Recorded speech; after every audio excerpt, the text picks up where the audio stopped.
की बेदबी की है, हुज़ूर अलैहिस्सलातु वस्सलाम की ज़ात अक़दस के कार्टून शाया किए।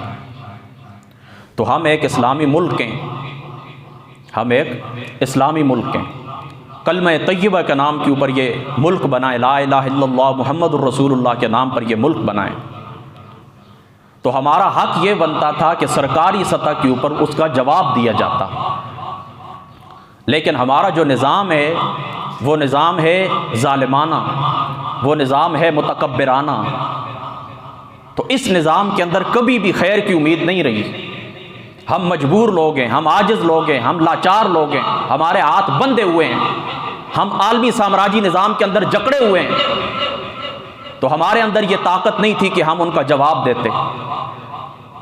तो हमारे मसलक अहले सुन्नत के एक माजूर शख्स अल्लामा हादिम हुसैन रिज़वी साहब रहमतुल्लाहि ताला अलैह, अल्लाह पाक उनके दर्जात बुलंद फरमाए, आपने सदाए एहतजाज बुलंद की। आप फरमाने लगे ये ज़्यादती है, इसका जवाब दें।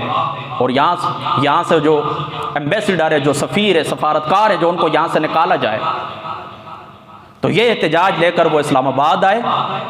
हुकूमत ने फिर उनसे मुआहिदा किया कि फरवरी की फ़लाँ तारीख तक हम सफ़ीर को निकाल देंगे। फिर इसी दौरान नवंबर के अंदर हज़रत खादिम हुसैन रिज़वी साहब रहमतुल्लाहि ताला अलैह आप दुनिया से रुखसत हो गए, चले गए। तो उनके बाद नई क़यादत मुंतखब हुई।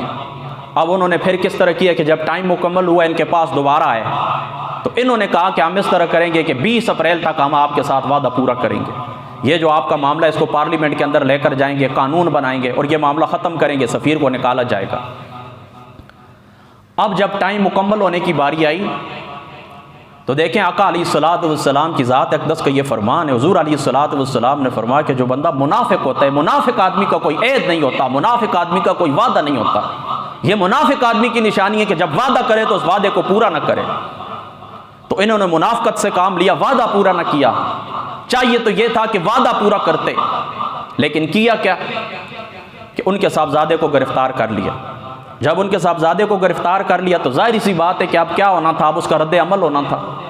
उसका रद्द अमल हुआ, एहतजाज हुए। याद रखें, शरीयत इस्लामी हमें इस बात का हुक्म नहीं देती कि एहतजाज के दौरान हम किसी की इमलाक को नुकसान पहुँचाएँ, हम किसी शख्स को मार दें। याद रखें, मुल्क पाकिस्तान के अंदर कभी भी एहतजाज हो किसी भी सूरत में, उसका राइट इस्लाम भी देता है और इसका राइट हमें, हमारा हक, हमारा कानून भी देता है। यानी ये आपका शरई हक भी है, ये आपका कानूनी हक भी है, ये आपका अखलाकी हक भी है, आप इसको इस्तेमाल कर सकते हैं। लेकिन यह हक कभी नहीं बनता कि रास्तों को बंद कर दिया जाए। यह हक भी नहीं बनता कि लोगों की इमलाक को नुकसान पहुंचाया जाए।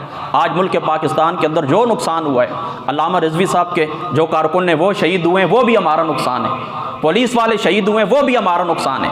अगर किन लोगों की गाड़ियों को नुकसान पहुंचा, ये भी हमारा नुकसान है, हमारे मुल्क का नुकसान है। हम कभी भी इस मामले की तायीद नहीं करते, लेकिन इतनी बात ज़रूर कहेंगे कि अगर हुकूमत अपना वादा पूरा करती तो कभी भी हालात इस नेच के ऊपर ना आते। ये मेरी बात है, उसूली मौक़िफ़ है, आपने इसको याद रखना है। अब जो सूरत हाल है वो आप लोगों के सामने। हम अल्लाह ताला की ज़ात अक़दस से ये दुआ करते हैं कि अल्लाह ताला की ज़ात खैर फरमाए और खैरियत के साथ ये मामलात तय हो जाएँ। दूसरी बात आप लोग ये याद रखें कि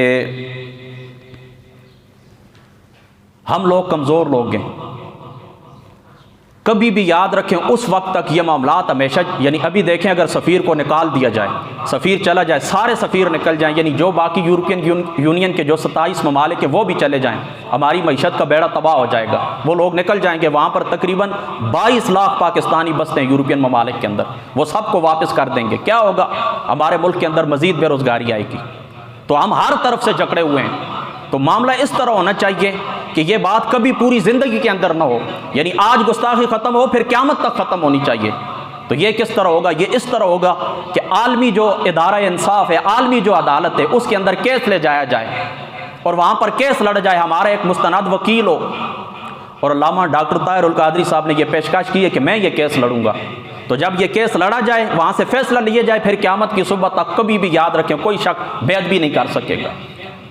और दूसरा अस्तर हो सकता है कि हम टेक्नोलॉजी के मैदान के अंदर, मईशत के मैदान के अंदर हम लोग इतने मजबूत हो जाएं कि कोई शख्स भी हमारे साथ ताल्लुक़ ख़त्म करे तो उसको 100 मरतबा सोचना पड़े कि हम मजबूर है। यानी हम लोग इतने मजबूत हो जाएं इस टेक्नोलॉजी के मैदान के अंदर, मईशत के मैदान के अंदर, कि कोई शख्स भी हमारे साथ ताल्लुकात ख़त्म करते हुए, हमें नाराज़ करते हुए 100 दफ़ा उसको डरना चाहिए और वो डरे, तब ये मामलात ख़त्म होंगे। वरना वक्ती तौर के ऊपर अगर एहतजाज कर लिया जाए, थोड़ी देर के लिए ये मामलात रुक सकते हैं। आज अगर फ्रांस को आप रोक लें, कल दूसरा कोई मुल्क खड़ा हो जाएगा, वो बेदबी करेगा। तो मजबूत बुनियाद के ऊपर काम होना चाहिए, हमें अपने पाँव के ऊपर खड़ा होना चाहिए। टेक्नोलॉजी के मैदान के अंदर, मईशत के मैदान के अंदर और आलमी अदालत के अंदर हमें केस ले जाना चाहिए, जहाँ पर हम केस जीतें और कोई क़यामत की सुबह तक कभी किसी शख्स को ये जुर्रत न हो कि वो नबी पाक सल्लल्लाहु ताला अलैहि वसल्लम आपकी शान अक़दस के अंदर बेदबी कर सके। बस अल्लाह ताला समझ की तौफ़ीक़ अता फ़रमा। वाहिर दावाना अल्हम्दुलिल्लाह।